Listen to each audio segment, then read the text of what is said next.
The Guadalupe Mountains are very appropriately named. For miles driving up to them through the Texas Chihuahuan Desert, you can see the range looming before you. And when you get there, one of the most common things to do is obviously hike up those mountains. There aren't any roads through the park. So we took on a hike through a very steep section called Bear Canyon. And it was a tough one.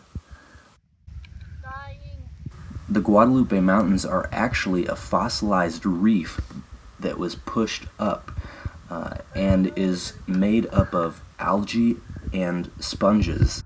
But we finally got into the tree line, crested the ridge, and saw the bowl spread out before us, where there are lots more trees with more water.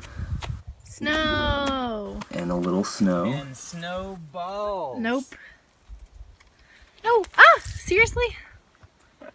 I didn't think you were actually gonna do that. I don't know why not.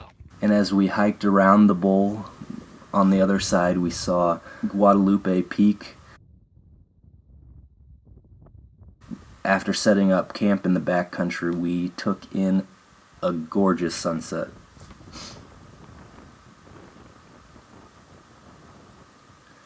Then the next day, my favorite part came when we got to hike down.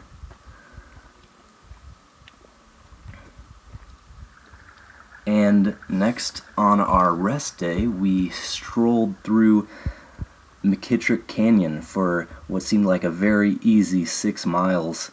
It was one of the few places we saw with water and thus a little more wildlife.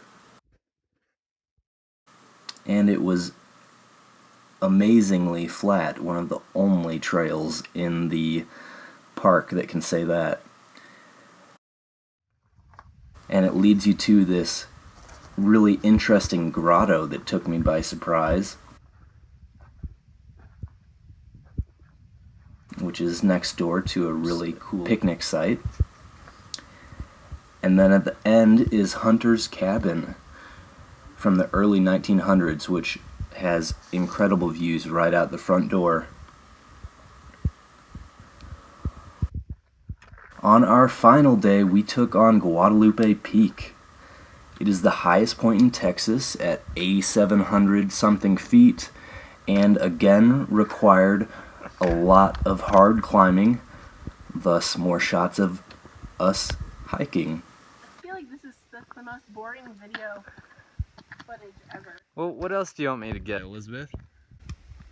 I don't know. What? Where you're going? Is this the trail? It is the trail? We finally made it to the top and had a little snack and just enjoyed the beautiful views of the salt basins